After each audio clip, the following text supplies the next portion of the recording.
Frauen, wer von euch liebt ihren Körper? 20% maximal. 80% lehnen ihren Körper ab. Und das hört der Körper.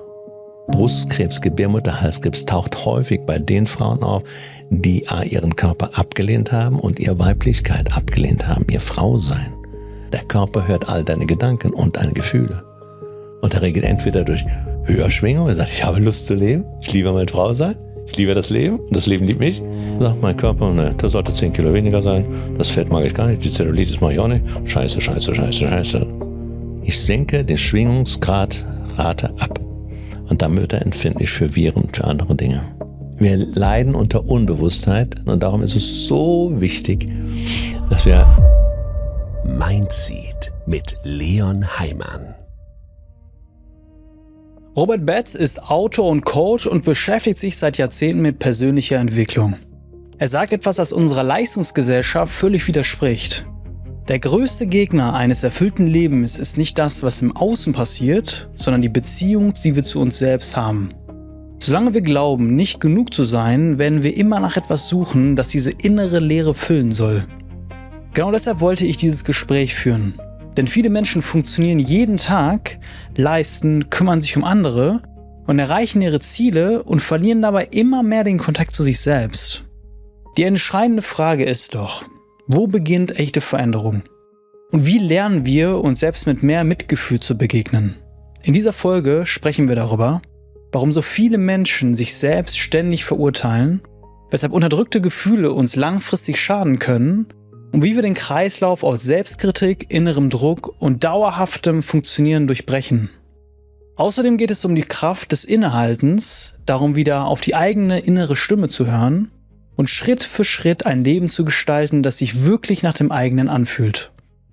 Und wenn die Gespräche wie dies hier gefallen, dann würde ich mich wirklich sehr darüber freuen, wenn du den Podcast einmal kostenlos auf YouTube oder Spotify abonnieren würdest. Damit unterstützt du den Kanal und sorgst dafür, dass wir weiterhin solche Gespräche führen können. Ich wünsche dir viele spannende Erkenntnisse bei dieser Folge Mindseed Podcast, deinem Ort für mentale Gesundheit und persönliche Entwicklung. Robert, viele Menschen haben eigentlich heute alles, was sie sich gewünscht haben. Und trotzdem fühlen sie sich innerlich leer, unruhig oder sind ständig auf der Suche. Du sagst, das eigentliche Problem ist nicht unser Leben, sondern die Art, wie wir uns selbst und das Leben verstehen. Was haben wir über uns selbst grundlegend falsch gelernt? Eine ganze Menge. Aber um dein Beispiel aufzugreifen, du sagst, viele Menschen wünschen sich vieles und wenn sie es bekommen, sind sie doch nicht glücklich. Wir sind von Haus aus Gewohnheit außenorientiert. Wir lernen viel zu tun und dann zu haben und glauben, wir seien dann glücklich. Und darin liegt ein Grundirrtum. Es ist natürlich schön, schöne Dinge zu haben, eine Wohnung zu haben und dies zu haben, Materie zu genießen. Aber die Erwartung, dadurch glücklich zu werden, ist eine Fehlerwartung. Die muss enttäuscht werden. Ein täuschender Gedanke muss enttäuscht werden. Was ist das Problem? Wir haben unser Menschenbild, unser Selbstbild. Wir Menschen glauben eben, das, was wir im Außen sehen, das sei die Realität und darauf käme es an. Das heißt, das Handeln, Machen, Tun, fleißig sein Geld verdienen, anschaffen und dann Wohlstand haben und das würde einen glücklich machen. Nein, wir sind Wesen der Innenwelt. Und das spricht sich langsam rum, es war noch eine Minderheit, das sind unsere Innenwelt, das sind unser Energiekörper um uns herum, der ist sehr breit, das ist 50 Zentimeter um unseren physischen Körper herum. Und in dieser Innenwelt befinden sich eben feinstoffliche Energien, die man nicht anfassen kann, wie Gedanken, wie Gefühle, wie Körperempfindungen und wie Impulse deines Herzens. Ich behaupte, wir sind von Haus aus Herzwesen. Anders kannst du sagen Geist-Seele-Wesen. Und das Herz in der Mitte unserer Brust ist unser Zentrum und gleichzeitig die Quelle unserer Freude, unserer Liebe und unseres inneren Wissens. Das heißt, jeder Mensch hat hier in sich ein tiefes inneres Wissen, zu dem er aber selten Zugang hat, außer er hat angefangen, sein Herz wieder zu öffnen, denn dieses Herz verschließen wir in der Kindheit in den ersten 5, 6 Jahren, mehr oder weniger alle, mehr oder weniger. Ein Kind, das zur Welt kommt, 6 Monate ist, hat ein offenes Herz, pure Liebe, pure Freude, das berührt uns, aber 6 Jahre später sieht das anders aus, denn da hat es vieles gelernt, was sein Herz verschlossen hat. Es musste sein Herz verschließen und ist in das Denken gegangen. und hat den Grundgedanken gedacht, ich bin so, wie ich bin, nicht in Ordnung, ich bin nicht genug und auch von der Masse der Gesellschaft, es gibt nicht genug. Das heißt, es sind Grundmangelgedanken, die jeder schon in der Kindheit und in der Schule lernt zu glauben und daraus ein Mangelbewusstsein entwickelt und daraus kommen Mangelzustände des Inneren. Das heißt, wir vergessen, dass wir Herzwesen sind, dass wir eine Innenwelt haben, aus der wir heraus das Äußere erschaffen. Da wir es aber nicht bewusst tun, erschaffen wir unbewusst Dinge, die wir nicht wollen. Das heißt, keiner bekam am Anfang seines Lebens eine Anleitung zu einem schöpferischen, liebenden, bewussten Lebens. Ja, zu einem Glücklichsein. Unsere Eltern, die meisten 80-90% der Eltern waren nicht glücklich. Und dennoch waren sie Vorbild für die Kinder. Wir haben angeguckt, wie leben die, wir haben es nachgemacht, wir haben ihre Erwartung gehört, versucht zu erfüllen, die Erwartung. Und rutschen dann in eine dieser vielen alten Schuhe oder in mehrere, die ich in meinem Buch aus den alten Schuhen beschrieben habe. Wie ich muss die Erwartung anderer erfüllen, was sollen die Nachbarn denken, ich muss es anderen recht machen, ich muss mir die Liebe verdienen durch Leistung, Wohlverhalten und so weiter und so weiter. Ja, und in dieser Zeit der Kindheit und Jugend, welche eine Zeit der Abhängigkeit ist, auch der Machtlosigkeit, du hast ein Kind, kein Kind hat Macht, passen wir uns an das, was die Gesellschaft, die Eltern, später die Erzieher, die Lehrer wollen und verlieren sehr schnell das Bewusstsein unserer Herkunft. Wie gesagt, ich sage, von Haus aus sind wir aus der Liebe geboren. Das mögen viele nicht hören und sagen, das ist Quatsch, aber jeder darf ja glauben, was er will. Wir sind von Haus Geist, Seelewesen, die sich entschieden haben, hier in diesen Körper zu kommen, um intensivste emotionale Erfahrungen zu machen. Die machen wir dann.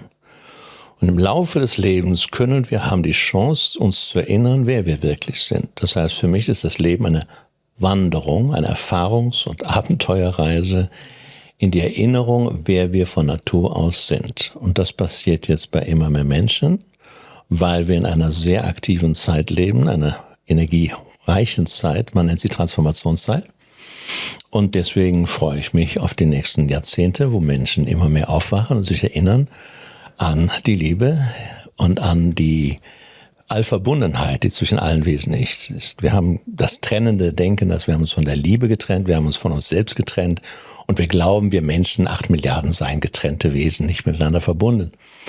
Dabei, viele Lehrer haben seit 1000 Jahren verkündet, wir sind all eins, wir sind all verbunden. Es gibt im ganzen Universum keine Trennung. Nur in unserer Birne gibt es das verurteilende Denken. Und jeder hat sich verurteilt. Und wenn du die Welt anschaust, siehst du, wer wen alles verurteilt. Ich mochte dieses Bild der Wanderung, das du gezeichnet hast. Ich habe mir das gerade so vorgestellt, wie ein Mensch entsteht und dann wirklich so seinen Weg geht. Und das Interessante ist ja eigentlich, du siehst ja dann auch immer was Neues, weil wenn du weiter nach vorne gehst, dann kommt ja immer wieder eine neue Landschaft. Vielleicht ähnelt die sich auch ein bisschen der Landschaft, wo wir vielleicht vor ein paar Jahren waren, aber sie ist ja immer neu. Und das heißt, wahrnehmen können wir auch dann in immer nur den Moment. Wir können natürlich zurückschauen, dann sehen wir vielleicht noch einen kleinen Ausblick so von früher, aber wir werden so oder so auch diesen Moment, den wir vielleicht vor 5 Jahren erlebt haben, nicht nochmal erleben können, denn selbst wenn wir zurückgehen, wird die Landschaft ja anders sein. Wir gehen weiter, Schritt für Schritt, jeden Tag, jeder Tag ist für mich ein neues kleines Leben. Und es ist schön, wenn wir am Ende des Jahres zurückschauen können und sagen, oh, dieses Jahr habe ich mich verändert. Es ist was Neues in mein Leben gekommen und ich habe neue Entscheidungen getroffen, ich habe ein Neues erschaffen und Neues erfahren. Dafür ist der Mensch da. Ja, Stillstand, manche glauben unbewusst, das Leben sei als ein Parkplatz gedacht. Nach dem Motto, wie du eben am Anfang gesagt hast, Geld verdient, jetzt haben wir unser Häuschen oder und so weiter, einen Beruf, 2 Kinder, fertig, jetzt kannst du bleiben. Ne? Das ist gegen das Leben. Das Leben ist gleich Veränderung. Aber Veränderung hassen die Menschen. Viele mögen Veränderung überhaupt nicht. Das in vielen Köpfen möge es so bleiben. Veränderung macht den meisten Menschen Angst. Dabei ist das Leben, wie gesagt, gleich Veränderung. Alles fließt permanent. Dein Körper verändert sich jeden Tag. Alles verändert sich. Es gibt keine Stabilität. Und darum ist es so wichtig, dass wir mitgehen. Dass wir auch neugierig sind. Wer kann ich denn morgen sein? Wohin will mein Herz? Wer will ich überhaupt sein? Was ist meine Leitlinie? Birne oder Herz? Ja, und ich sage, jeder hat eine Stimme seines Herzens, die viele nicht hören, weil sie sehr in der Birne sind. Und meine Empfehlung ist, fang an, Sorge für Stille, dass du diese Stimme hörst, dass du spürst, das hier fühlt sich stimmig an und das fühlt sich nicht stimmig an. Ja, und wer diese Herzstimme hört und folgt, der ist gut geführt. Ja, dazu braucht es allerdings Mut, denn der unbewusste Normalmensch geht nach dem, was man will, was man denkt, eben wie am Anfang gesagt, viel tun und da kommst du schon in dein Glück. Und das ist ein großer Irrtum. Im Darm liegt ein Großteil unseres Immunsystems sowie unseres Wohlbefindens. Wenn es deinem Darm nicht gut geht, ist es möglich, dass sich dies auch in deinem Wohlbefinden widerspiegelt. Über die Darm-Hirn-Achse kann er außerdem deine Energie, deine Stimmung und deine Stressresilienz beeinflussen.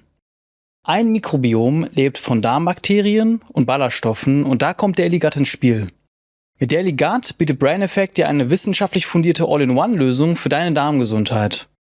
Der exklusive EPX12-Komplex enthält 12 spezialisierte Bakterienstämme, 16 Milliarden lebende Bakterien und bis zu 7 Gramm Ballaststoffe pro Portion und erfüllt damit höchste Qualitätsansprüche. Die Formulierung von Dailygut wurde in Frankreich entwickelt und wird in Deutschland hergestellt. Täglich einfach einen Löffel in ein Glas geben, umrühren und trinken. Mein Lieblingsgeschmack ist im Übrigen Iced Coffee. Es gibt aber auch noch viele weitere, wie zum Beispiel Erdbeere, Zitrone und Berry Mix. Bei täglicher Anwendung können sich erste Veränderungen wie weniger Völlegefühl oder ein flacheres Bauchgefühl häufig bereits nach 2 bis 3 Wochen bemerkbar machen. Dailygut, geschrieben GUT, wurde bereits über 1 Million Mal verkauft und wird täglich von mehr als 100.000 Kundinnen und Kunden genutzt. Dank der 60-Tage-Geld-Zurück-Garantie kannst du es ganz ohne Risiko testen und mit dem Code MIND oder über den Link in den Shownotes erhältst du den höchstmöglichen Rabatt. Mindestens aber 20% auf das gesamte Sortiment unter www.braineffect.com. Du hast gerade gesagt, dass Menschen das Leben parken und ich stelle mir das so vor, sie parken es ja wahrscheinlich, weil sie sich nach Sicherheit sehnen und da, wo sie gerade sind, fühlt es sich ja dann sicher an. Also man kennt es ja selber, ich bin gerade zum Beispiel nach Köln gezogen, es fühlt sich alles noch sehr unsicher an, weißt du, Robert, wir sitzen jetzt hier in dem neuen Studio, es ist alles noch nicht ganz so, der Prozess ist noch nicht so routiniert wie sonst, ne? Hier draußen ist noch Baustelle, hast du mitbekommen und ich frage mich so, ja okay, wie ist das jetzt für Robert, hier in so eine Baustelle zu kommen?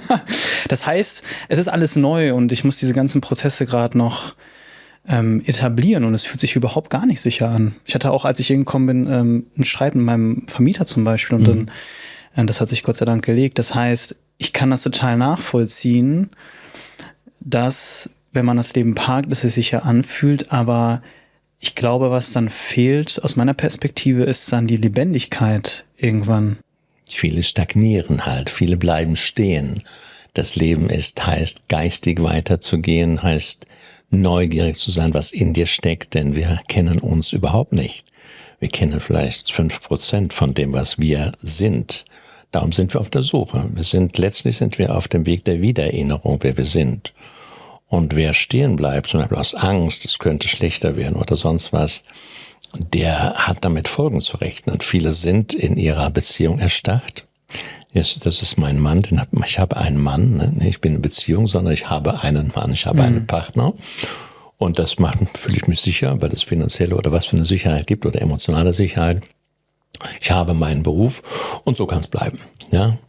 Und wir haben eben darüber gesprochen, manche leben auf die Rente hin, um eben in einer stabilen Situation zu sein. Aber wer stehen bleibt, wer erstarrt, egal wo, beruflich, privat, der darf damit rechnen, dass es seinem Körper auch Erstarrung gibt, denn der Körper folgt dem Geist.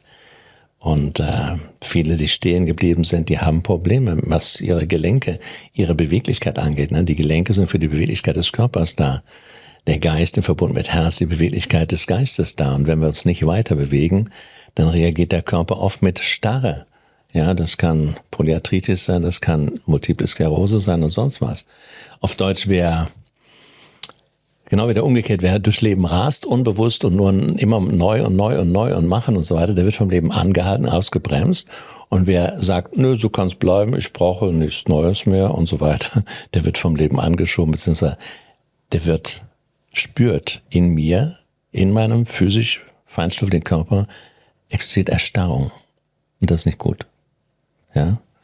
Der Körper bewegt sich ständig im Körper. Dein Blut fließt, deine Lymphe fließt, alles fließt. Ja, wie die Griechen schon gesagt haben, Tapandare, alles fließt ständig. In deinem Körper ist ein Flusssystem. Und im Leben, die Emotionen wollen fließen, die Gedanken wollen fließen, die Liebe will fließen, die Freude will fließen, die Lymphe will fließen, alles will fließen. Und ein Mensch, der noch so unbewusst sagt, nö, es kann so bleiben, der fängt an, Probleme zu produzieren. Weil es gegen das Leben gerichtet. Wie gesagt, nicht das ständige Rumrasen und weitermachen, sondern das Innehalten. Aber das Leben ist wie eine Wanderung hin letztlich in die Erkenntnis, wer bin ich, wie funktioniert das Leben, wer bin ich wirklich. Ich würde gerne nochmal auf diese Wanderung eingehen, die Wanderung zu uns selbst, über die du viel sprichst. Und ich nehme jetzt einfach mal an, dass du darüber sprichst, weil du vielleicht sowas in der Art selbst auch erlebt hast. Gab es einen Moment in deinem Leben, wo du erkannt hast, ich lebe gerade nicht so richtig mein Leben? Natürlich. Das war bei mir zwischen 40 und 42. Ich war Marketingmanager in einer amerikanischen Firma über 9 Jahre, sehr erfolgreich. Habe allerdings 80 Stunden gearbeitet die Woche, bin viel geflogen, der Welt herum. Und dann stellten sich bei mir nachts Panikattacken ein. Das kannte ich nicht. War sehr überrascht. Ich habe natürlich versucht, Experten zu finden, die mir helfen können. Habe 3 gefunden, jeweils 10 Sitzungen bei jedem gemacht, keinen Erfolg gehabt. Das war natürlich für mich ein Zeichen des Lebens. Irgendwas stimmt hier nicht. Ich könnte ja super glücklich sein. Ich war verheiratet, ein Häuschen gehabt und sonst was. Aber ich war nicht glücklich. Ja, ich war so in dem Leistungsding gefangen. Ich wusste damals noch nicht, dass ich es meinem Vater recht machen wollte, der schon längst tot war. Aber viele Söhne und manche Töchter, besonders Papas Prinzessin, wollen es Papa recht machen und gehen dann in die Leistung, wollen unbewusst die Anerkennung vom Papa haben. Und das war bei mir auch der Fall. Mein Vater war Jahrgang 1910, der konnte sich selbst nicht anerkennen, hat seine Söhne nicht anerkennen können, aber ich wollte es trotzdem, will das jeder Sohn haben. Ja, also rutschen wir, wenn wir unbewusst leben, in eine Einseitigkeit hinein. Und die macht sich bemerkbar. Der Körper hier zeigt, oder die Psyche, bei mir waren es die Panikattacken und die haben mich letztlich, heute sage ich danke, Panikattacken. Denn jeder Krise, jeder Krankheit liegt ein verpacktes Geschenk und ich danke meinen Panikattacken heute. Denn ohne die säße ich jetzt nicht hier und hätte die letzten 30 schönen, wunderbaren, erfolgreichen Jahre nicht erlebt. Das heißt, bei dir war es dann dieses zweite Szenario, ne? Wir hatten ja von diesem Parkplatz gesprochen, wo der Körper sich dann auf eine andere Art und Weise meldet. Und bei dir war es eher dieses Rastlose, dieses weg von mir, weg von meinem Herzen. Ja. Nur Birne, nur Leistung, eine Anerkennung von anderen, das ist kein Weg zum Glücklichsein. Das ist ein Weg zum Erfolgreichsein. Ich habe gut Geld verdient und so weiter. Aber das ist ein Holzweg, ne? Der führt uns in die Irre, führt uns in Krankheit, ob psychisch oder ein Unfall. Hätte genauso einen Unfall haben können und 3 Knochen gebrochen haben. Das wäre auch ein Anhalten gewesen. Wer durchs Leben rast, ohne anzuhalten, ohne innezuhalten, der wird vom Leben angehalten. Sei es durch Krankheit, Depression oder Unfall oder sonst was.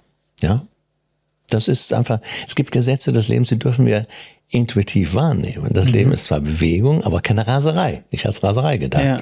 Innehalten, um anzuhalten, stimmt das, was ich gerade mache? Stimmt die Beziehung noch? Stimmt der Job noch? Stimmt die Art, wie ich durch meine Tage gehe? Das kann ich jeden Tag überprüfen, am besten jeden Abend. Ja, wenn ich abends eine halbe Stunde oder eine Viertelstunde noch zurückschaue, bin ich mit diesem Tag im Frieden. Würde ich morgen wieder so leben? War Freude da? An was denke ich heute Abend, heute mit Freude? Welche Begegnungen waren da? Wie war die Qualität meines Schöpfertages? Denn jeder Tag ist ein Schöpfertag. Wir wachen morgens als Schöpfer auf, erschaffen und gestalten diesen Tag durch unsere Gedanken, Gefühle, Worte und Handlungen. Entweder über unser Herz oder über unsere Birne. Und wenn es nur über die Birne geht, laufen wir in eine der 3 Ks. Krise, Krankheit, Konflikte. Und die sind wiederum segensreich zum Aufwachen.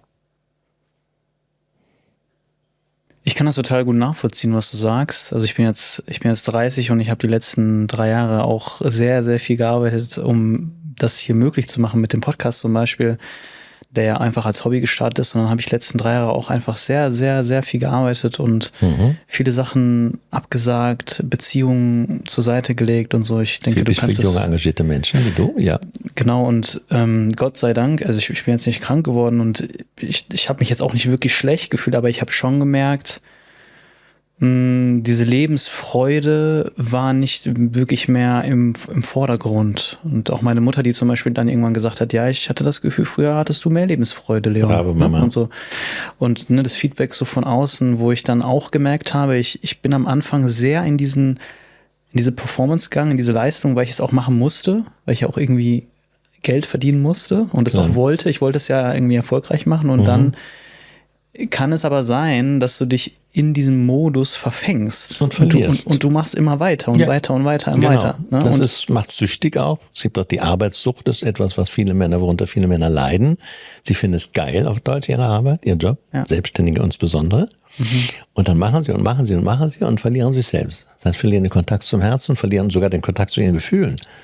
Nochmal, das Fühlen, da möchte ich heute mit dir besonders drüber sprechen, ist sowas wichtig, in Kontakt zu sein mit dem, was dein Körper dir sagt. Das sind die körperlichen Empfindungen. Wir nennen in Deutschland das auch Gefühle. Wie Enge, Schwere, Leichtigkeit, Druck, Spannung, Kälte, Schwindel etc. Das sind Empfindungen des Körpers, letztlich Botschaften der Seele über den Körper. Und das andere sind die Emotionen, wie Angst und Wut und Scham und Schuld und Neid und Eifersucht. Beides nennen wir in Deutschland Gefühle. Diese bewusst zu fühlen, im Kontakt zu sein mit dem Herzen und mit den Emotionen und mit dem körperlichen Empfindung, ist extrem wichtig, wird in diesen Jahren immer wichtiger, weil wenn ich nicht in Kontakt bin, laufe ich in Sackgassen hinein.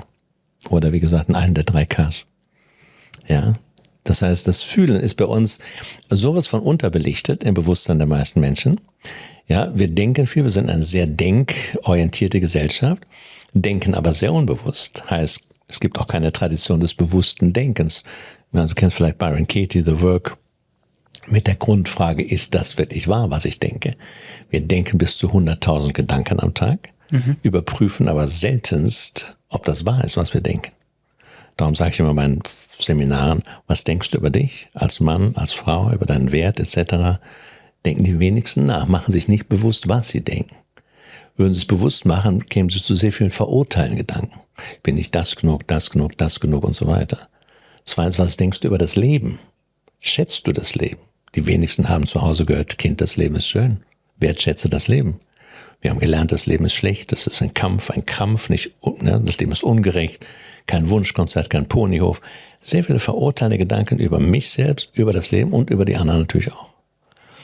Das heißt, wir denken unbewusst und darum erschaffen wir auf unbewusste Weise Dinge, die uns nicht gut tun. Ja, über den meisten Lebensläufen müsste stehen, sie wissen nicht, was sie tun. Keiner erschafft sich bewusst Krankheit, Krise, Konflikt, keiner bewusst. Aber unbewusst tun wir es. Und deswegen ist keiner schuld. Aber wenn einer etwas unbewusst tut, gibt es keine Schuld aus meiner Sicht. Wird aber mir immer wieder in den Mund gelegt, dass ich sage, die Frau, die Brustkrebs hat, ist selber schuld. Ich sage, nein, es gibt keine Schuld. Und dennoch bin ich der festen Überzeugung, mit immer mehr Experten auch sagen, wir erschaffen uns unbewusst Krisen, Krankheiten, Konflikte, weil wir eben keine Anleitung bekamen, wie richtiges Leben geht, wie glückliches Leben geht. Ja? Und ich sage, das war der Wunsch unserer Seele, diesen Erfahrungsweg zu machen. Aus Unbewusstheit Richtung Bewusstheit, aus Unfreiheit in Richtung Freiheit, aus Unklarheit in Richtung Klarheit. Ja, wir starten in Unfreiheit im Leben, Unklarheit ohne Anleitung und Unbewusstheit, keine Anleitung zum Bewussten erschaffen. Und müssen deswegen, und das tun die meisten in den 40ern, manche fangen ein bisschen früher an, Frauen auf dem 35 fangen an, in diese Krisen hineinzurutschen. Ehekrise, Partnerschaftskrise, Enttäuschung, Verletzung, Verluste etc. Um dann die Gelegenheit zu haben, sie am Kopf zu kratzen und sagen, könnte es sein, dass ich hier was verpasst habe? Und das könnte sein, dass ich es korrigieren kann. Ja, das ist keine Bestrafung des Lebens, wenn ich krank werde, sondern ein Signal der Seele über den Körper, über aufwachen, aufwachen, aufwachen und korrigieren. Das heißt, wenn ich das richtig verstanden habe, wenn wir ein falsches Leben führen, ein Leben, das nicht für uns bestimmt ist, ja, sei es in Arbeitssucht, sei es auf dem Parkplatz und so weiter und so fort, dann hast du gesagt, kann es also was uns die Erkenntnis bringt, dass wir nicht auf dem richtigen Weg sind, ist das Innehalten. Und das Innehalten bringt uns aber nur was, wenn wir Zugang zu unseren Gefühlen haben. Weil wenn wir den Zugang gar nicht haben, dann werden wir da ja gar nichts spüren, wenn wir innehalten. Und die Gefühle und Emotionen zeigen uns dann eigentlich die Richtung. Habe ich das richtig verstanden? Nicht ganz. Wir haben nicht nur den Zugang zu den Gefühlen, sondern zu unserem Herzen nicht. Dieses Herz ist, wie gesagt, ein Zentrum, das uns Signale gibt. Das hier fühlt sich rund an, das fühlt sich stimmig an, das fühlt sich mit Freude verbunden an. Aber es ist einfach ein Gefühl, das ich habe, oder? Es ist ein Gefühl der Stimmigkeit oder Unstimmigkeit. Das ist aber kein jetzt Gefühl wie Emotion, eine Angst, eine Wut, eine Scham, sondern das ist das Gefühl der Stimmigkeit. Das ist das Signal des Herzens. Ja, also ich bringe mal ein schönes Beispiel, wenn die Mutter oder Schwiegermutter sagt, aber Weihnachten kommt ihr zum Essen, ne?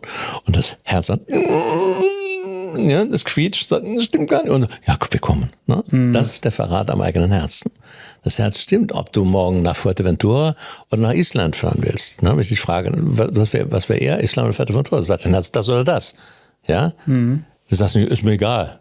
Ne? Dein Herz sagt, die Kälte legt mir, Island wollte ich immer schon, oder Fuerteventura, die Sonne, für mich kommt nur Sonne in Frage, als Beispiel. Ne? Oder wenn du eine Partnerin vor der Nase hast, du lernst eine neue Frau kennen, ne? Dann kommen zwar die Hormone hoch und trotzdem kannst du ein bisschen Abstand hast zu dir selber und spürst, was ist das? Ist das was für mich? Ne? Das sagt das Herz. Okay, das ist so wichtig, dass wir dem Herzen treu werden. Wir lernen alle, unser Herz zu verraten. Worin besteht der Herzverrat? Wenn wir dort, wo das Herz sagt, stimmt nicht Nein sagen. Wenn einer was von dir will, ja, lockt mit irgendetwas, so einen Job, du kannst einen Job haben, kannst 10.000 Euro mehr als bei deinem jetzigen Job, komm her. Und du guckst dir an und sagst, naja, aber 10.000, gut, ich mach's. Ne? Dann hast du dein Herz verraten. Okay. Weil dann der Kopf zu viel Gewicht bekommen hat, oder? Nein, weil das Herz sagt, es stimmt nicht und du sagst per Kopf, doch, ich mache es, wegen der Kohle. Ja, genau. Das ist Herzverrat. Aber das heißt doch, Robert, wenn ich das richtig verstanden habe, man stellt den Kopf dann übers Herz, so wie wir es halt oft auch in der Gesellschaft machen. Ne? Ja, das ist unsere Gesellschaft. Bekommt zu viel Gewicht, der Kopf dann, ne? Die Gedanken, die der Kopf denkt, sind eben nicht wahrheitsbasiert, sondern das ist eine lange Tradition in unserer Gesellschaft. Manche sagen 8.000 Jahre sind wir Freund des verurteilenden, trennenden Denkens. Das heißt nicht, dass wir nach innen gehen und für uns sind und sagen, das hier fühlt sich rund und gut an, sondern dass wir des Nutzen wegen zum Beispiel einen Partner heran, einen Job annehmen, des Profits wegen, ne? Nach dem Motto, aber nicht sagen, stimmt das für mich? Ja, ein Beispiel von Job, da gibt es 2 Jobs, der eine ist 10.000 Euro vielleicht weniger honoriert und trotzdem, da wird dein Herz singen vor Freude, ja? Also sagt das Leben, mach den. Aber nein, 10.000 Euro, das kann ich nicht sitzen lassen, da gehe ich doch dahin. Was hat einer davon, wenn einer einen Job hat, wo er noch 70, 80 Stunden arbeitet, zwar eine Menge Geld verdient und sagt, am Ende nach 3 Jahren einen Burnout rutscht oder nach 10 Jahren oder wann? Leer ist, total leer gepumpt. Ja? Das ist ja keine Lebensqualität. Und das machen viele Männer und viele Frauen auch. Viele Frauen sind in den letzten 20, 30 Jahren in die sehr männliche Richtung, ins männliche Prinzip, ins Leisten, ins Machen und so weiter. Ja, ich unterscheide zwischen dem männlichen, dem aktivierenden Prinzip und dem weiblichen, dem zulassenden Prinzip. Das ist wir sind polare Wesen. Die rechte Körperhälfte ist das männliche, die linke ist die weibliche, in Mann wie in Frau. Und diese Balance ist das Gesetz der Balance, des Ausgleichs zwischen links und rechts, zwischen männlich und weiblich. Dieses Gesetz wird sehr oft heute missachtet. Und das führt zu sehr vielen Problemen, unter anderem Krankheiten. Ich glaube, Robert, ich habe auch viel von dieser männlichen Energie in mir und zu viel, weil ich auch oft in diesem Tun, Leisten und so bin. Vielleicht auch aufgrund einiger Glaubenssätze, dass ich denke, ich bin nicht genug, wenn ich nicht leiste und so weiter. Und vielleicht anderen Menschen geht's genauso oder andere Menschen sagen, ich bin vielleicht zu sehr in meiner weiblichen Energie, vielleicht haben die da so ein Gefühl für. Darf ich dir was sagen zu dir? Bitte. Du hast sehr schöne weibliche Ansatzpunkte, du bist ein sehr intuitiver Mann, du hast sehr viel Herz, bei all deinem Machen und Leistungsorientierung hast du eine schöne Balance. Findest du? Ja. Danke, Robert. Ich versuche in der Balance zu sein. Ich glaube, es gelingt mir auch nicht immer. Und meine Frage zielte so ein bisschen da hinaus, wenn wir das Gefühl haben, dass wir da nicht in der Balance sind, Ne? Nehmen wir jetzt mal einen Mann oder eine Frau, die sagt, ich bin zu sehr in meiner männlichen Energie. Was kann mir helfen, die Balance wieder herzustellen? Erst muss ein Leidensdruck her. Erst muss er darunter leiden. Er muss spüren, dass eine Einseitigkeit hineingemanövriert ist. Sonst, wenn einer Bock hat, nur so, und das passiert eben vielen, sondern hat doch Spaß gemacht. Und zack, rauschen sie nach Jahren in Burnout. Die Erklärung immer wieder, hat doch Freude gemacht. Ja? Und dann rutschen sie unter den Schreibtisch oder wohin. Und sind am Arsch, auf Deutsch gesagt. Ja? Weil sie in dieser Zeit des Machens, Tuns und Leistens, Anerkennen, hier und da noch ein Job, nie innegehalten haben. Würde jeder am Abend eine halbe Stunde innehalten und reflektieren, nicht nur denken, sondern atmen und spüren. Was sagt mein Körper, was sagt mein Energiesystem, was sagt mein Herz? Wie schaue ich heute auf diesen gelebten Tag? Der hätte keinen Burnout, wäre unmöglich. Der wird es jeden Abend korrigieren. Ja? Darum sage ich am Morgen eines Tages, bleib noch 5 bis 10 Minuten im Bett liegen und erinnere dich, wie du deine Tage leben willst. Mit welcher Qualität möchtest du dir begegnen, anderen begegnen? Was soll dir das Wichtigste sein am Tag? Die Bedeutung von Pausen nochmal in Erinnerung rufen. Das heißt, am Tag, der hat über 1000 Minuten, oder 7 Stunden schläfst, hat er über 1000 Minuten Schöpfertätigkeit. Wer nie anhält, nochmal, der rennt in die Irre. Der verliert sich in seinem Machen und Tun oder Denken und Machen und Tun. Aber er kommt nicht zu sich zurück. Darum ist es wichtig, Bewusstheit erschaffen. Wir starten nochmal, wir leiden unter Unbewusstheit. Nochmal, wir wissen nicht, was wir tun. Und darum ist es so wichtig, dass wir Inseln der Ruhe, der Stille schaffen. Und wenn es hier 5 Minuten sind, da 10 Minuten, am Morgen vielleicht eine halbe Stunde oder 20 Minuten, am Abend eine halbe Stunde, dass wir wieder zu Sinnen kommen und zur Besinnung kommen, denn wir verlieren uns im Machen und Tun, im Dasein für andere. Viele Menschen opfern sich auf für den Partner, für die Eltern und sorgen nicht für sich. Aber aufopfern hat nichts mit Liebe zu tun. Ja? Verlieren sich in der Arbeit oder in anderen Dingen. Der Mensch, du bist der wichtigste Mensch in deinem Leben, das mögen viele nicht hören. Niemand ist verantwortlich für dich und deine Gesundheit, dein Wohlbefinden. Darum darf ich doch für diesen wichtigsten Menschen ein Mindestmaß an Aufmerksamkeit und Zeit und Ruhe schenken. Und das tun immer weniger Menschen. Die Pausen sind die Taktgeber des Tages. Und wenn ich die Pausen nicht mache, sondern Handy gucke und sonst was, keine wirklichen Pausen mache, dann werden die Menschen taktlos. Und ich habe heute und gestern mehrmals gehört, wie taktlos die Menschen, wie unfreundlich die Menschen geworden sind. Eben noch meine Nichte sagte, beim Fahrradfahren, das ist so aggressiv, alles geworden, so aggressiv, alle, unglaublich, da nimmt keiner mehr Rücksicht. Und ich habe es gestern von einem anderen gehört. Ja? Das Klima zwischen Menschen ist sehr kalt geworden und sehr rücksichtslos zwischen vielen.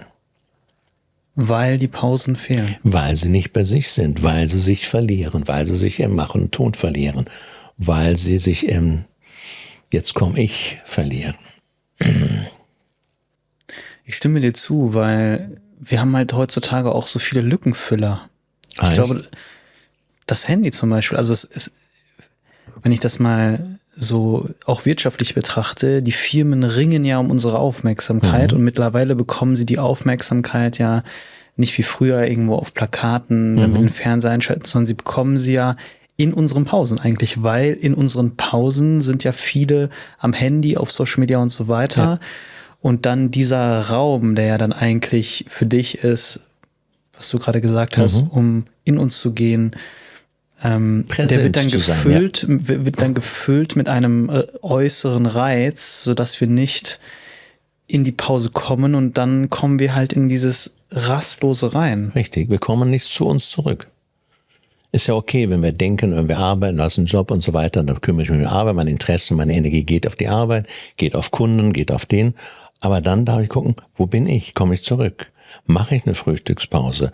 Gehe ich mittags in die Kantine oder gehe ich in den Park und esse mir ein Brot? Komme ich zu mir zurück? Wir kommen nicht mehr zu uns zurück. Kommen wir nach Hause, setzen uns vor die Glotze und Internet dazwischen und sonst was. Das führt zu nichts Gutem. Ja, wir werden rastlos und verlieren den Kontakt zu uns und müssen in einer der Krisen landen.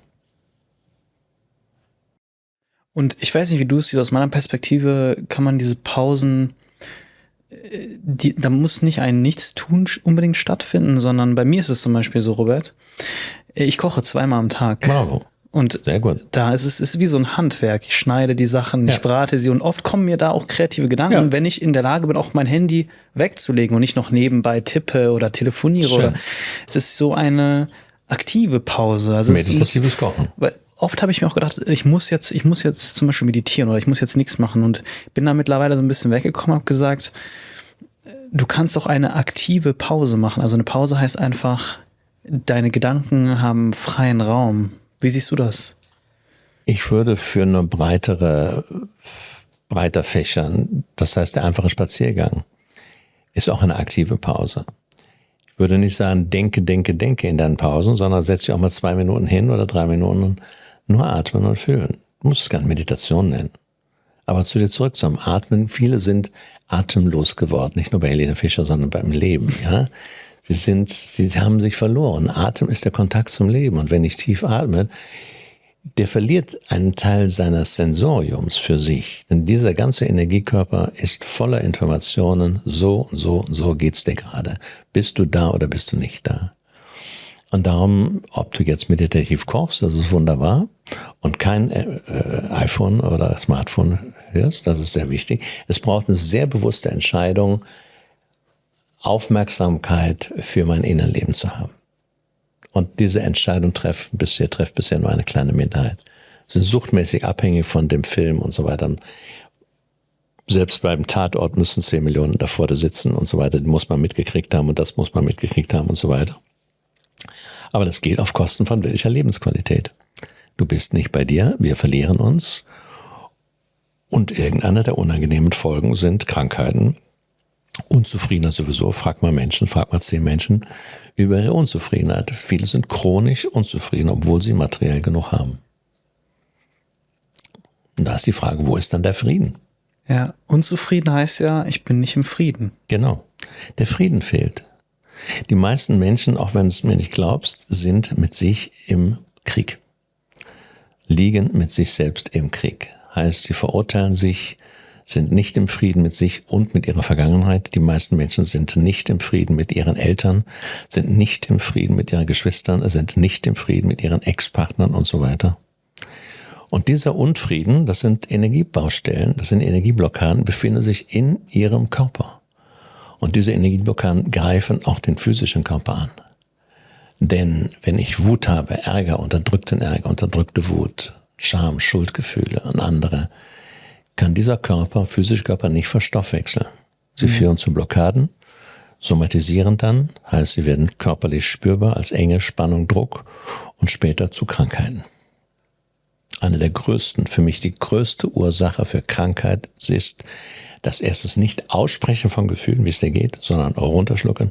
Und das zweitens das Unterdrücken, Bekämpfen und Verdrängen von Emotionen. Das ist für mich die erste Ursache für Krankheit. Und wenn ich jetzt, gut, sagen wir, ich bin ein Mensch, der drückt sich schon aus, aber trotzdem ist es ja so im Alltag, es können durch zwischenmenschliche Begegnungen können sich trotzdem Sachen anstauen, wenn man einfach in einen sehr starken Konflikt verwickelt wurde oder manchmal, du kannst ja auch die anderen Menschen nicht steuern. Das heißt, manchmal gerätst du in Situationen, die dich trotzdem sehr mitnehmen und dann habe ich schon das Gefühl, ja, jetzt staut es sich gerade ein bisschen in meinem Körper. Was kann helfen, diesen Stau wieder zu lösen? Jetzt die Frage, welchen intime Freundschaften hast du, wenn du eine Partnerin hast oder einen guten Freund hast, dann ist es wichtig zu sagen, hast du mal Zeit für mich? Und dann darfst du mal den Mund aufmachen und sagen, mein Lieber, mir geht's gerade scheiße. Kannst du mir zuhören? Ich fühle mich so und so, ich fühle mich leer, ich fühle mich betrogen, ich fühle mich überrumpelt, ich fühle mich ohnmächtig. Kennst du es auch? Ja? Dass man sich ausdrückt zunächst. Das ist im Gegensatz im Anwesen eines anderen. Und das andere ist, Augen zu atmen und spüren. Und die Ohnmacht, die du spürst und die Wut fühlend annehmen. Das ist noch relativ neu. Gefühle wollen gefühlt werden, bewusst. In Verbund mit den körperlichen Empfindungen. Also Angst macht meistens eng. Angustus heißt Enge auch. Wenn ich Angst bunkere, dann darf ich sagen, ich kümmere mich jetzt um meine Ängste. Und alle Angst in mir darf jetzt da sein. Und das muss ich nicht stundenlang machen, sondern erstmal mir bewusst machen, ja, in mir der kleine Junge, das kleine Mädchen hat jetzt Angst oder ist Angst ausgelöst worden durch irgendetwas. Und da nehme ich mir Zeit für, diese zu fühlen. Dann kommt die Angst schon in Bewegung, in Fluss und nur was fließt, kann sich verändern.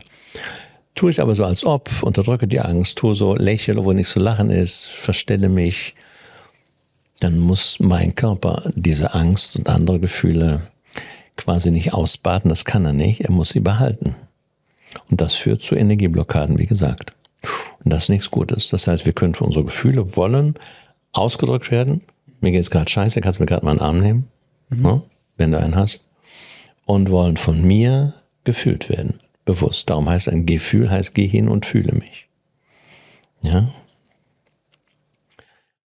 Hast du Lust, Teil des Mindset Podcasts zu werden und einen Experten deiner Wahl persönlich kennenzulernen? Dann hast du jetzt die Gelegenheit dazu. Am 27. und 28. August in Köln finden exklusive Mindset-Kreisdiskussionen statt. Gemeinsam mit einer kleinen Gruppe sprichst du mit renommierten Experten über Themen, die dich wirklich bewegen, und das Ganze wird als echte Mindset-Podcast-Folge aufgezeichnet und später veröffentlicht.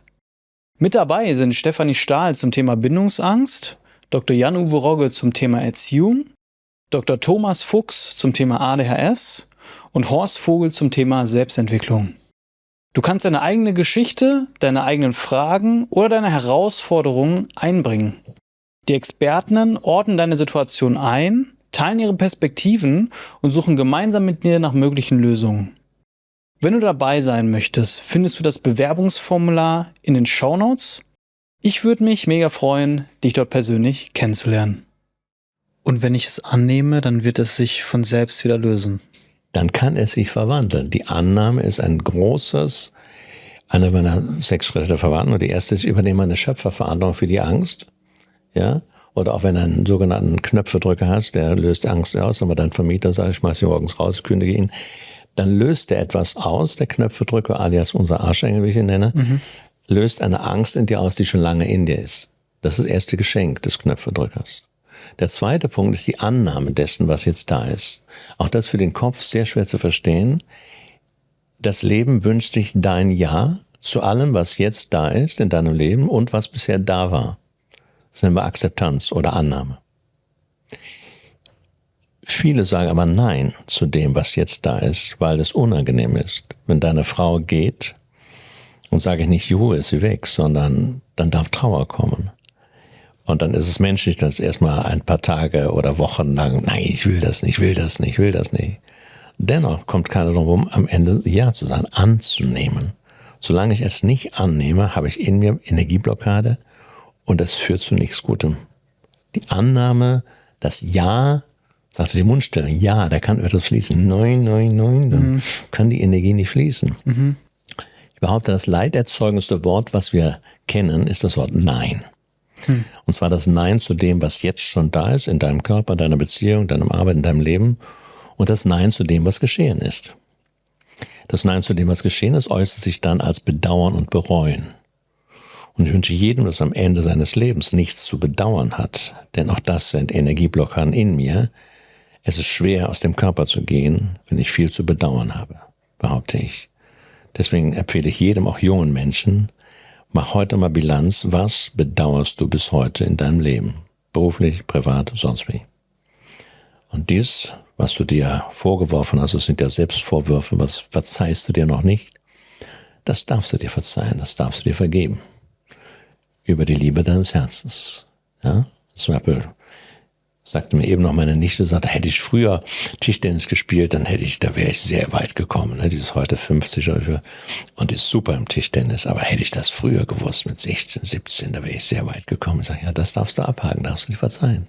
Das ist passiert. Ne? Sie können sich jetzt sagen, nein, das kann ich mir nicht verzeihen, das grämt mich, da kommt Gram und Schuld und Groll, ne, in mir und das macht wieder krank.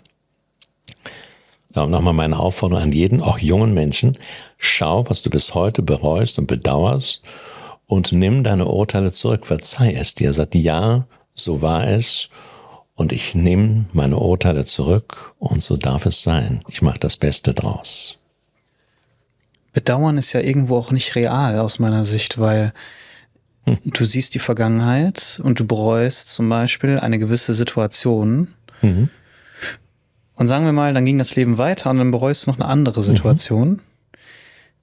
Wenn du dich aber damals bei der ersten Situation, die du jetzt bereust, anders entschieden hättest, weißt du ja gar nicht, ob du vielleicht jetzt noch 2 andere Dinge bereuen würdest. Das heißt, es ist ja alles so krass miteinander verwoben, dass das hat für mich was damit zu tun, wie so ein Kontrollzwang zu tun. Wenn du etwas bereust, dann ist es so, ach, ich hätte es doch anders machen können. Ja, und dann wäre es anders gewesen. Genau. Aber das weißt du doch überhaupt gar nicht. Nein, das stimmt. Das ist ein irrtümliches Denken. Aber wenn es was gelaufen ist, sag mal, du hast die Ehe in Sand gesetzt oder sonst was, ja, dann dürfen wir uns das verzeihen, weil wir keine Anleitung haben für ein glückliches Leben. Bekam keiner. Das heißt, wir müssen sogenannte Fehler machen, Fehlentscheidungen machen. Wir müssen in bestimmte Krisen kommen. Du musst nur nicht für jeden Fehler 100-mal wiederholen. Du kannst lernen und den nicht mehr zu machen. Ja? Aber Fehler gehören zu unserem Leben. Fehler, wenn du die Buchstaben umdrehst, wird aus dem Wort Fehler Helfer. Fehler sind Helfer. Ja? Fehler sind wichtige Erfahrungen, die wir machen müssen, um letztlich zur Einsicht zu kommen, ach, so funktioniere ich, ach, so ist das Leben, ach, ich habe hier ein Herz, ach, jetzt weiß ich, ja, jetzt wird's schöner. Verstehst du? Ja, das ist eine Lernkurve. Jeder Ingenieur oder Forscher muss 1000 Fehlschläge haben, bevor er ein schönes Resultat empfindet, etwas Neues findet. Und wir genauso in unserem Leben. Ja, darum sage ich immer, wenn Menschen sagen, ach, schade, schade das, schade das, schade das.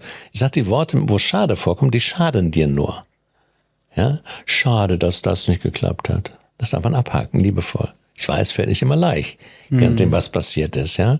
Und sagen Menschen, die haben eine 20-jährige Ehe hinter sich oder 30 Jahre, dann geht einer und sie trennen sich und dann sagt dann einer dabei, ja, wir sind gescheitert.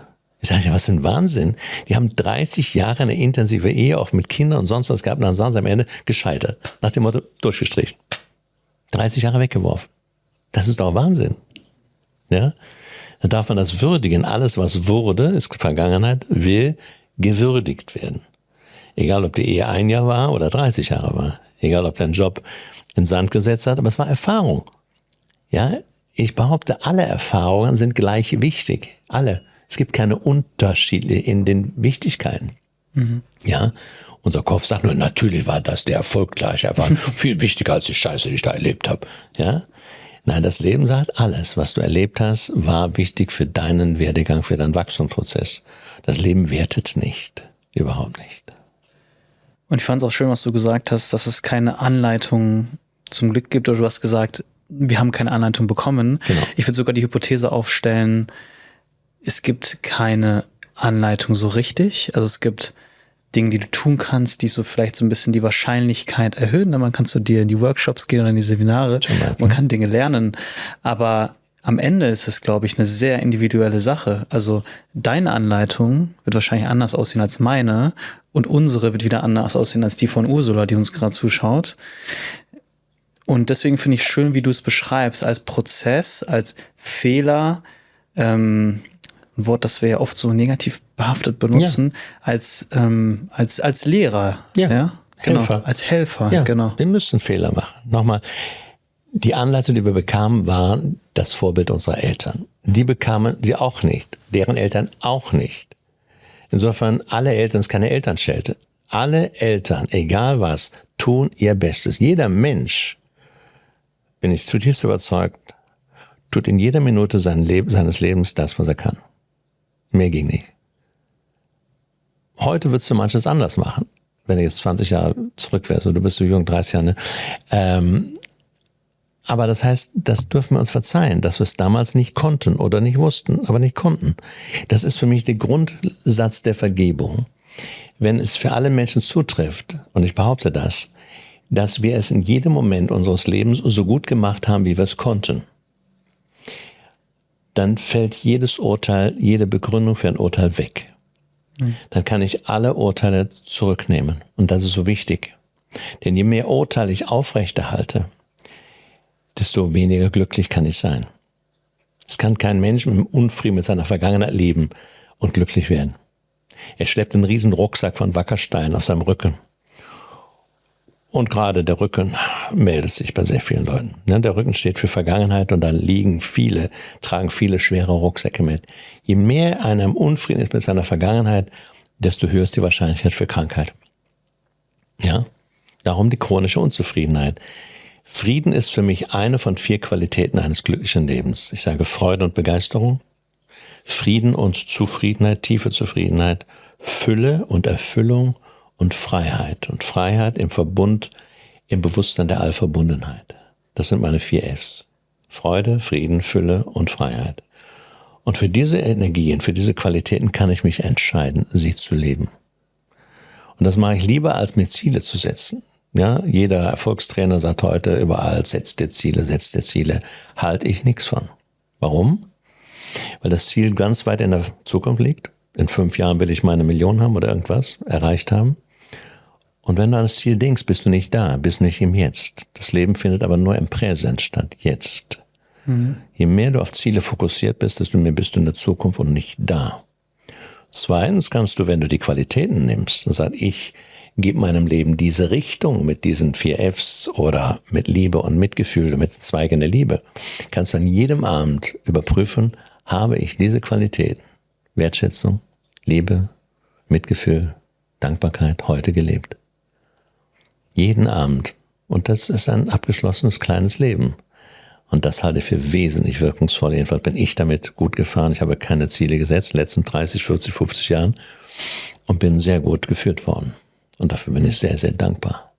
Und darum gebe ich es den Menschen weiter.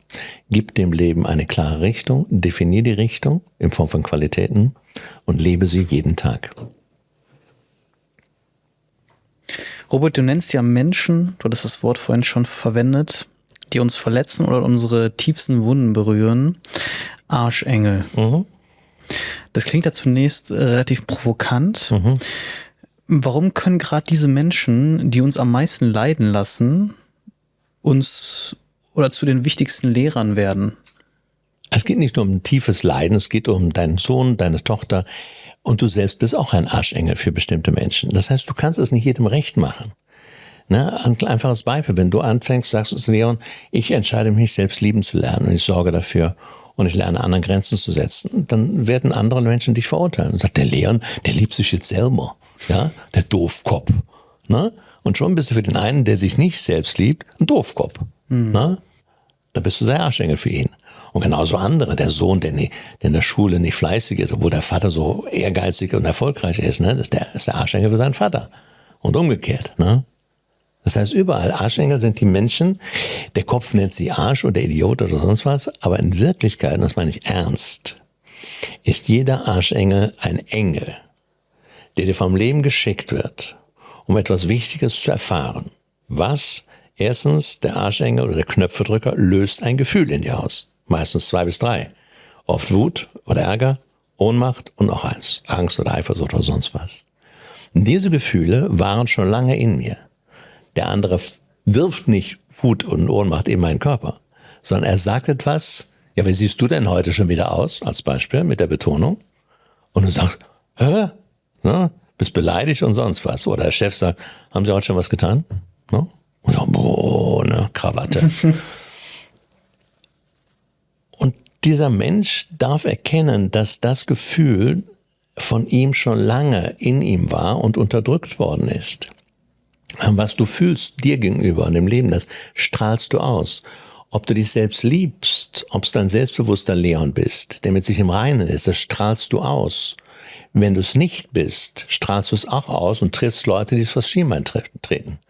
Das heißt, wenn ich nicht positiv über mich denke, wenn ich mit mir im Unfrieden bin, dann ziehe ich Menschen an, die auch im Unfrieden mit sich sind und treten vor Schienbein. Die machen mir Ärger. Ja, wie Neil Wolzsch schön, sein Buch Gespräche mit Gott sagt, ich habe euch nur Engel geschickt, sagt Gott. Und ich sage, und manche tarnen sich als Arschengel. Und sie gehören zu den wichtigsten Menschen deines Lebens. Denn wenn du dies schaust, warum ärgerst du dich über diesen Menschen? Über so unordentlich, ja, über Menschen, die nur reden, die zuhören können, über faule Menschen, über aggressive Menschen.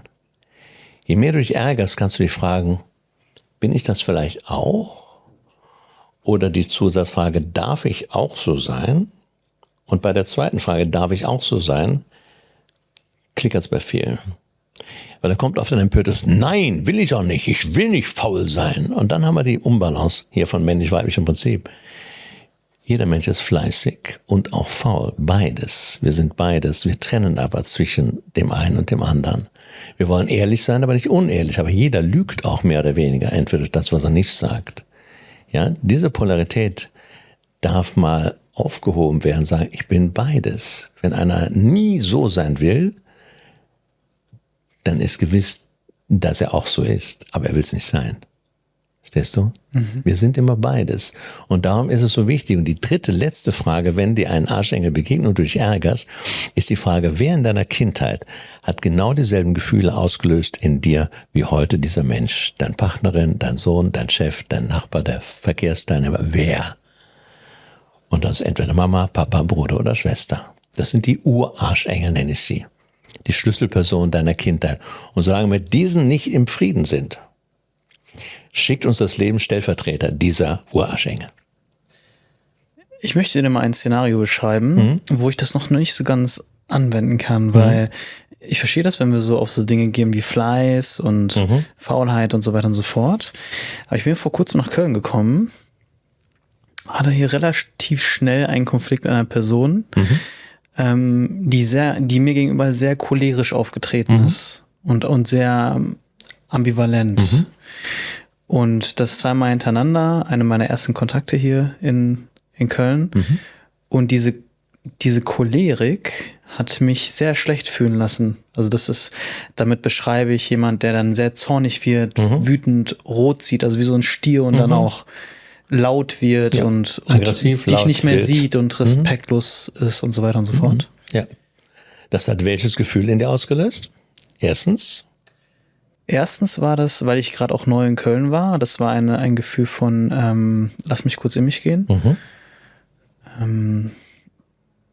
Kontrollverlust auch. Ohnmacht. Ohnmacht, genau. Zweitens. Richtig. Und auch Sicherheitsverlust. Das war Angst. Und auch so von wegen, die Person versteht mich überhaupt gar nicht und sieht mich auch überhaupt gar nicht. Und wir sind nicht mehr in Verbindung, sondern es ist so abgeschnitten. Und ich kann jetzt gerade auch gar nichts mehr machen. Also ich habe auch versucht, dann irgendwie darauf einzuwirken. Hilflosigkeit. Ja. Ohnmacht, Angst und Hilflosigkeit waren 3 der Gefühle, die dieser cholerische Mensch in dir hochgeholt hat. Und weißt du, ich möchte noch eine Sache hinzufügen, Robert. Danach haben wir immer wieder ein Konsensgespräch geführt und dann war es auch okay, ja. Und jetzt sage ich dir was, das ist richtig komisch gewesen. Als ich dann das Konsensgespräch mit der Gefühl hatte, habe ich Gänsehaut bekommen. So ein Gefühl, das sich so gut anfühlt. Und das ist jetzt wirklich eigenartig. Und ich habe das hinterfragt. Und dann habe ich daran gedacht, dass in der Kindheit ich auch viel mit einem Choleriker zu tun hatte, meinem Stiefvater. Und immer wenn ich dann irgendwie geschafft habe, wieder ihn zu beruhigen, ging es mir sehr gut. Und ich habe das Gefühl, dass ich das irgendwie so, dass das dann nochmal so reinszeniert wurde. Und was auch richtig, richtig krass ist, weil ich weiß ja bei Bewusstsein, ich bin in Sicherheit, egal was passiert, ich finde eine Lösung und so weiter und so fort. Ja. Es hat mich so krass getriggert, dass ich sogar Albträume hatte von der Situation, so richtig krass. Richtig. Und dann dachte ich mir, krass, es hat heftig was in mir irgendwie aktiviert. Das ist der kleine Leon, der hat sich bemerkbar gemacht. Die wichtige Frage hast du beantwortet. Der Urarschengel war der Stiefvater. Der kleine Leon hat vor dem gezittert. Der war völlig hilflos, ohnmächtig, ängstlich. Und es ist dein Job als großer Leon, dich jetzt um den kleinen Leon und seine Gefühle zu kümmern. Das ist die Aufforderung. Das Leben schickt dir genau den richtigen Menschen und sagt, guck mal, da ist noch eine ungeheilte Wunde. Da darfst du liebevoll hinfühlen. Nimm dir Zeit dafür. Und wie kann ich das machen? Du kannst mit dem kleinen Meditation von Robert Betz zum Beispiel nehmen, befreie und heile das Kind in dir. Dort führe ich dich genau in Situationen hinein oder auch dasselbe begegnen mit deinem Arschengel. Da begegnest du nochmal diese Menschen von vor kurzem und ich führe dich in den kleinen Leon und da siehst du genau du und Stiefpapa und fühlst im Körper deines kleinen Leon für ihn die Gefühle. Der Kleine muss das nicht mehr fühlen, du, der Große, kannst es fühlen und das sagst du ihm auch. Ich fühle das für dich, mein Schatz. Und dadurch löst sich das, dadurch kann das fließen, die Gefühle, wie ich sagte. Emotionen heißen E-Emotion, wollen fließen. Klassisches, schönes Beispiel, was du bringst. Ja? Was immer noch mal, was der auslöst, war schon in mir drin. Und das hängt meistens mit einer Schlüsselperson der Vergangenheit zusammen. Und wenn ich wissen will, was stört mich genau, bekomme ich auch etwas davon, an Erkenntnis. Ne? Weil du würdest zum Beispiel sagen, tippe ich drauf, so cholerisch wie der möchte ich nie sein. Na, ich möchte klar sein, vernünftig sein, ne? Höflich sein. Aber es gibt oft einen Aspekt in unserer, so eine alte Sau wäre auch nicht schlecht, manchmal zu sein. Verstehst du, was ich meine? Das war gerade so dieser Aspekt, den ich versucht habe zu verstehen, weil du gesagt hast, oft wünschen wir uns dann etwas vielleicht oder sehen etwas in der Person, was wir selber nicht haben. Und in dieser Situation habe ich das nicht so gesehen. Kannst du nicht, das ist ein blinder Fleck. Ne, wenn wir, je normaler wir erzogen worden sind, also fleißig, ne? Die Eltern waren fleißig, du hast auch bemüht, fleißig zu sein und so, dann ist das Thema Faulheit aus deinem Blickwinkel. Ne? Dann sagst du, nein, ich bin noch nicht faul. Und trotzdem sagt das Leben, es darf sich mal entspannen und das sein, was wir faul sein nennen. Dann haben wir eine Balance. Wenn einer immer nur fleißig, immer nur ehrlich, immer nur das ist ein Roboter, das ist nicht ein Mensch. Verstehst du? Dann machen wir einen blinden Fleck daraus. Und dann müssen wir Menschen kommen, die etwas anderes repräsentieren. Genau das, was wir nicht sein wollen, als Beispiel. Ja? Viele Menschen haben unterdrückte Wut in sich und können aber nicht leiden, wenn einer seine Wut ausdrückt. Ja? Aber der zeigt dann, in dir ist auch Wut und Aggression. Und die müssen wir nicht gegen jemanden in die Fresse hauen, sondern wir sagen, ich spüre jetzt, es ist Wut da und ich möchte mal etwas lauter sagen, mit mir nicht. Klar? Ne? Und dann hast du diese Wut in einen kraftvollen Satz gepackt. Und das macht Eindruck. Das löst oft etwas. Ne? Ich drücke mich aus, drücke meine Gefühle aus. Nochmal, Gefühle wollen ausgedrückt werden und nicht runtergeschluckt werden. Ich hatte jetzt einen krassen Fall in Griechenland. Eine junge Frau von einem Freund von mir, die war sehr hübsch und die hat einen Partner gefunden aus Chios, einer anderen Insel. Ist dann zu ihm gezogen, zu seiner Mutter ins Haus, sozusagen zu seinen Eltern ins Haus. Und die Schwiegermutter konnte sie gar nicht leiden, wie es öfter mal vorkommt. Es gibt auch wunderbare Schwiegermütter. Aber sie hat sich nicht geäußert, sie hat alles runtergeschluckt. Ne? Sie hat einmal, glaube ich, gesagt, mir geht's hier nicht gut, aber dann hat Mama oder Papa gesagt, bleib da, das schaffst du schon. Was ist passiert? Ein paar Jahre später konnte sie nicht mehr schlucken. Der Schluckreflex hat versagt. Halbes Jahr später war sie tot. Nur um ein krasses Beispiel zu nennen. Runterschlucken, Gefühle bringt nichts. Wir dürfen es aussprechen. Und zweitens dürfen wir es lernen zu fühlen. Und dann ist es aber, glaube ich, schon auch ein Unterschied, wie spreche ich es aus. Also zum Beispiel, wenn man jetzt cholerisch ist, dann ist es aus meiner Perspektive nicht der richtige Weg, das auszudrücken, sondern du kannst es ja auch, du hast es gerade schon richtig gesagt, also ich bin immer der Meinung, ausdrücken 100% und aber respektvoll, klar, aussprechen lassen, in Kontakt bleiben und so weiter und so fort. Geht aber nicht immer, wenn du einen Krach hast mit deinem Partner und der sagt was und holt dir was hoch, ne? Und dann möchtest du gleich dagegen schießen, ne? Ja. Dann ist wichtig, du sagst, stopp, halt in, bleib bei dir. Und maximal sagen, heute Abend vielleicht können wir weiterreden, aber jetzt nicht. Im Moment habe ich Krawatte. Ja? Das ist wichtig, dass wir da hinkommen und nicht, sonst gibt's nur Hickhack. Ja, sonst sind 2 kleine Kinder, die sich da bekämpfen und behaken. Das bringt natürlich gar nichts. Dennoch ist es dann, Schatz, heute Mittag hast du was gesagt, da bin ich ins kleine Kind gerutscht. Da kam so eine Wut hoch und ich habe darüber nachgedacht, es war genau mein Vater. Mein Vater hat auch so mal. Ja? Und dann ist das eine Botschaft, eine Ich-Botschaft an meinen Partner und sagt, danke, dass du mir sagst. Ja? Ja. Ich kann erkennen, wer war der Urarschengel und darf die Verantwortung übernehmen für mein Gefühl. Nochmal, das ist so wichtig, dass ich für alles, was mir geschieht, was in mir hochkommt, meine Schöpferverantwortung übernehme. Und nicht sonst, die Alternative ist, ich bin das Opfer meines Partners, ich bin das Opfer deines cholerischen Mitmenschen. Das Opferspiel ist so verbreitet, das ist unglaublich. Das führt auch zur Wahl von Parteien, die Wutparteien sind. Und das führt zu nichts Gutem. Das heißt, eine der konstruktiven, tiefsten Weisen, sein Leben neu zu gestalten, ist der erste Schritt. Ich übernehme meine Schöpferverantwortung. Das heißt, ich öffne mich dem Gedanken, dass ich dies und jenes in mein Leben gezogen oder erschaffen habe. Und das heißt nicht die Schuld übernehmen, sondern ich habe es erschaffen. Und wenn ich es erschaffen habe, meine Krankheit, meine Krisen, meine 3 Kündigungen, dann kann ich das verändern. Ja, das ist der erste Schritt. Verantwortung übernehmen heißt mein Leben in die Hand nehmen. Zweiter Schritt, das, was da ist, darf da sein. Ich nehme es an, ich akzeptiere es. Dritter Schritt, ich nehme meine Urteile zurück und vergebe mir. Ich mache Frieden in mir. Ich vergebe mir und meinen Mitmenschen und so weiter.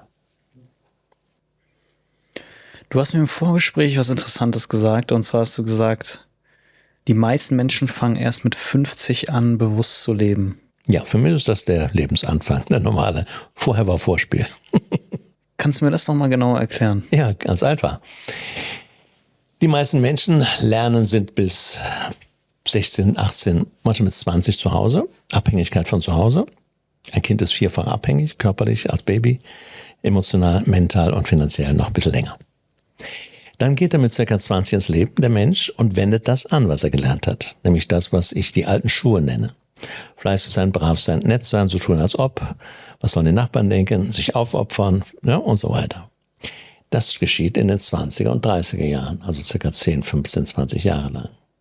Wenden wir das an, was wir gelernt haben zu Hause, um etwas zu bekommen, um es zu haben und lässig zu sein. Wohlstand, Partner, Wohnung etc. Okay? Dieses Vorgehen führt fast immer in eine der 3 Ks. Krise, Krankheit und Konflikte. Viele fangen mit 35 schon an, besonders Damen. Wir Männer halten ja länger durch. Unser Hobby ist durchaushalten. Aber bei den allermeisten sind die 40er Jahre dadurch gekennzeichnet, dass wir in eine dieser Ks rutschen. Da sind die Kinder auch schon auf 12, 13, 14. Die Mutter wird weniger gebraucht oder anderes passiert. Einer wird krank, einer kommt in Burnout, einer verlässt den Partner und so weiter. Die Midlife Crisis? Ja, nennen es Midlife Crisis, ja, in 40ern. Manche bekommen erst mit 50 einen Herzinfarkt. Aber für mich ist dieser Zeitpunkt, circa um die 50, haben wir die Chance, in aller Regel bewusst anzufangen zu leben.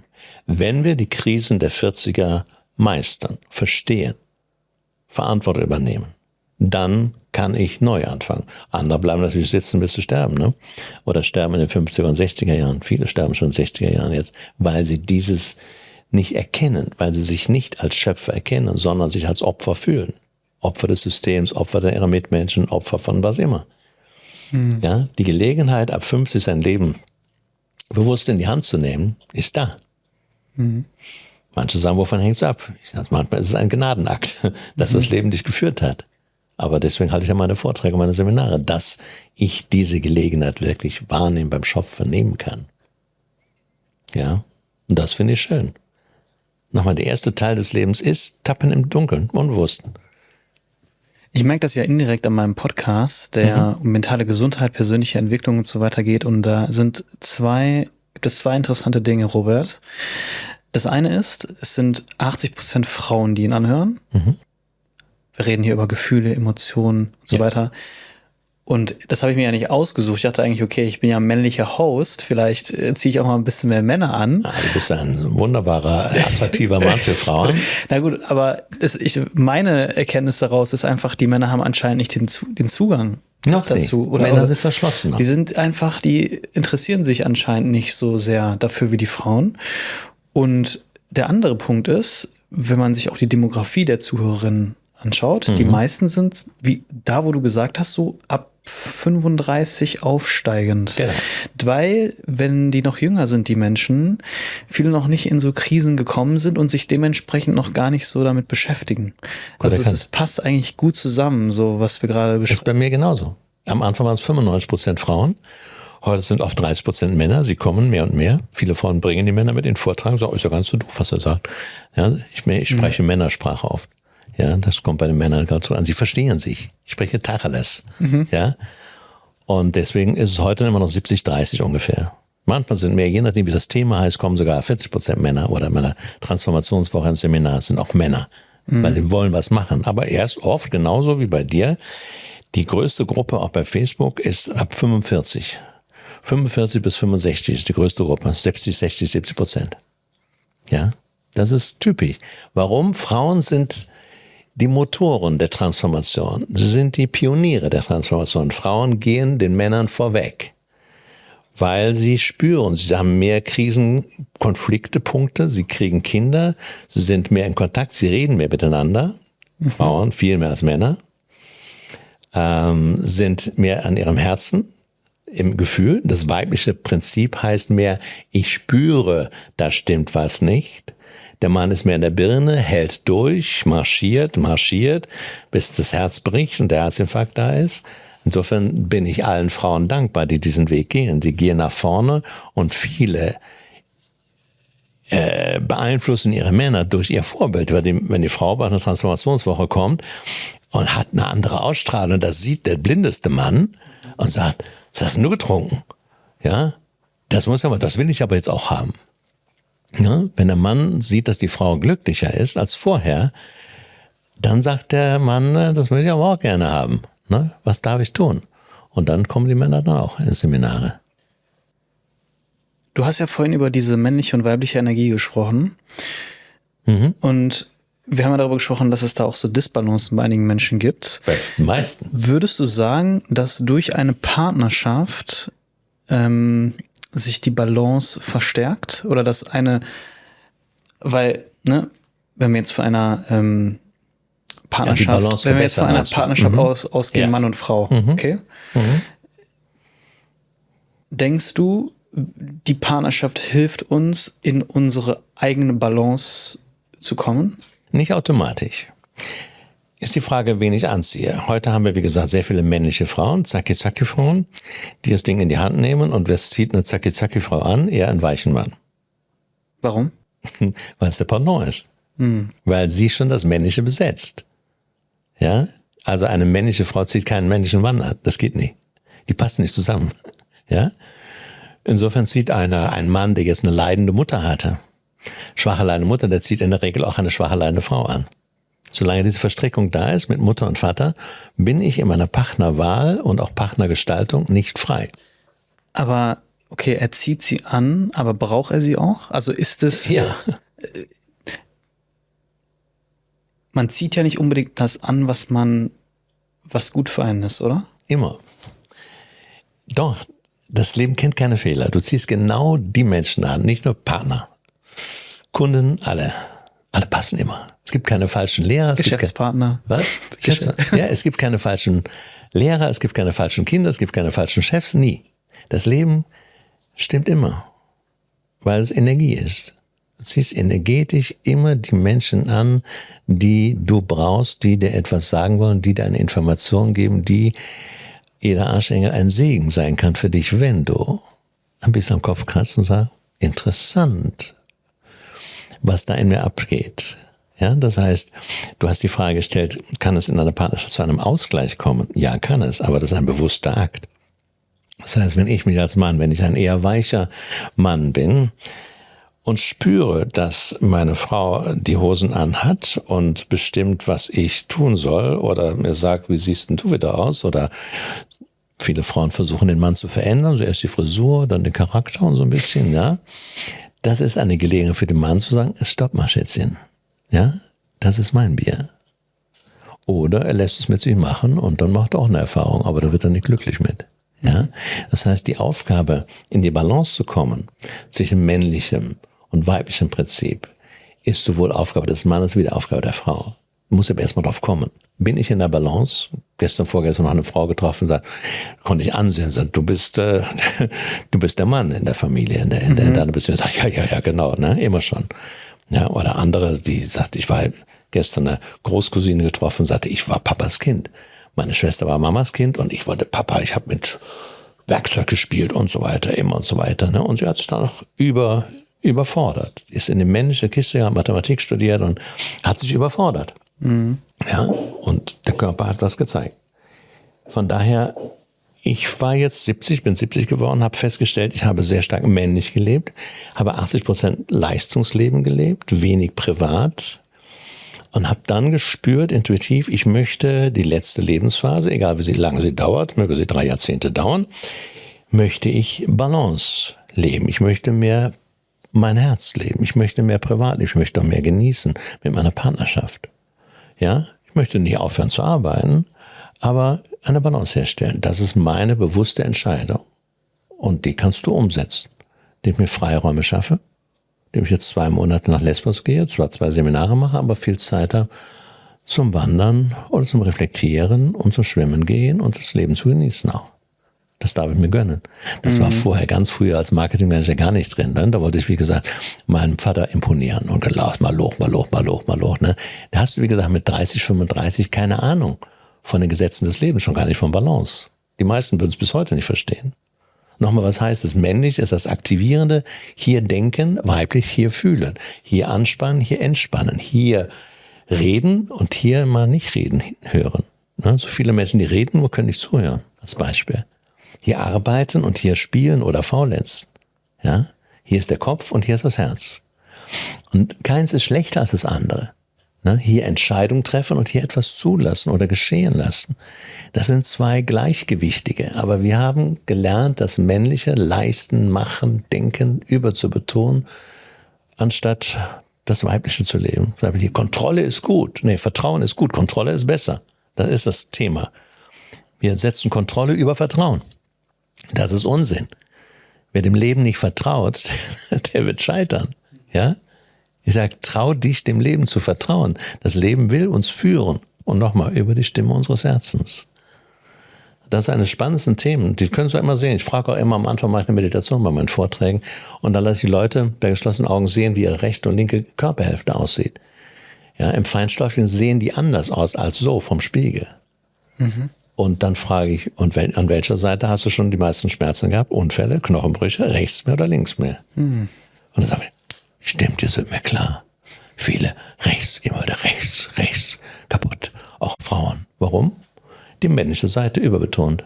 Immer nur rechts gelegt, machen, tun, patsch, schon wieder Knochenbruch. Linke Seite, wenn sie das Weibliche missachten, nicht gelebt haben. Die Frauen leiden darunter. Brustkrebs, Gebärmutterhalskrebs taucht häufig bei den Frauen auf, die ihren Körper abgelehnt haben und ihre Weiblichkeit abgelehnt haben, ihr Frausein. Frag mal 10 Frauen, ich mache es jeden Abend, heute Abend wieder ein neues. Frauen, wer von euch liebt ihren Körper? 20% maximal.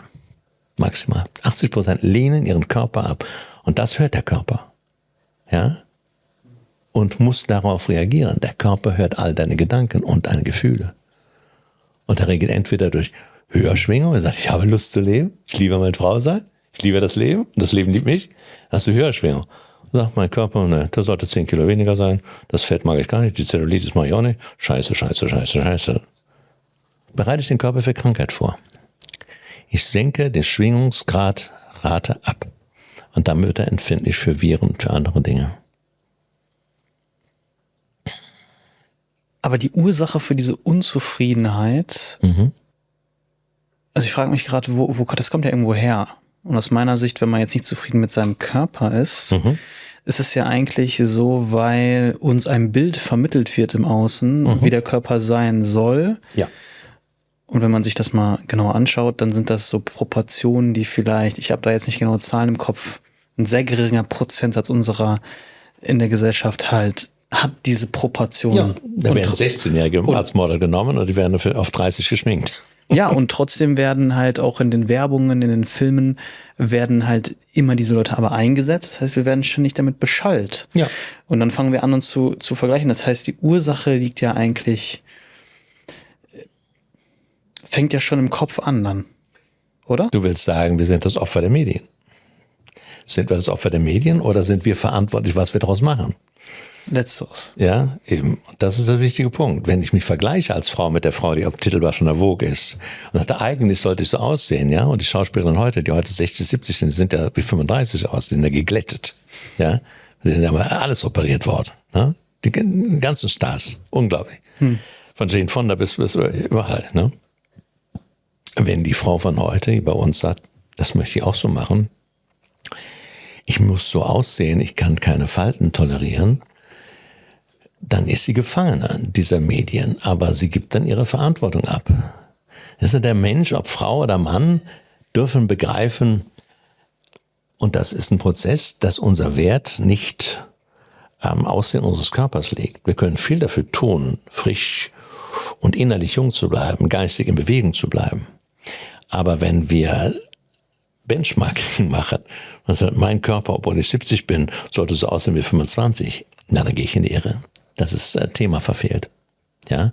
Unser Wert besteht hierin, was wir hier in Kombination mit Herz haben, Hirn- und Herzverbindung. Ja, ob ich Bewegung bleibe, ob ich geistig in Bewegung bleibe, ob ich lebendig bleibe, ob ich neugierig bleibe auf mich, das sind für mich die wichtigen Kriterien. Ich glaube, da sind wir wieder am Anfang der Konversation, weil da sind wir wieder bei der Wanderung. Und wenn ich am Ende meiner Wanderung bin, oder vielleicht auf dem letzten Viertel oder Drittel, wie ich jetzt? Vielleicht erinnere ich mich auch ein bisschen an das erste Drittel und an die Zeit, die ich dort hatte. Aber wenn ich in diesem Drittel die ganze Zeit mit meinen Gedanken bin, dann sehe ich ja die aktuelle Landschaft nicht mehr und was sie eigentlich zu bieten hat. Du darfst jeden Tag, die Phase, in der du jetzt bist, jeden Tag, jede Woche, jeden Monat, immer mehr im Hier und Jetzt, im Nun sein, dein Leben hier genießen. Was vor 30 Jahren war, spielt keine Rolle, außer du bist mit dem, was vor 30 Jahren war, noch verstrickt. Zum Beispiel mit Papa, Mama, Bruder, Schwester, Ex-Partner.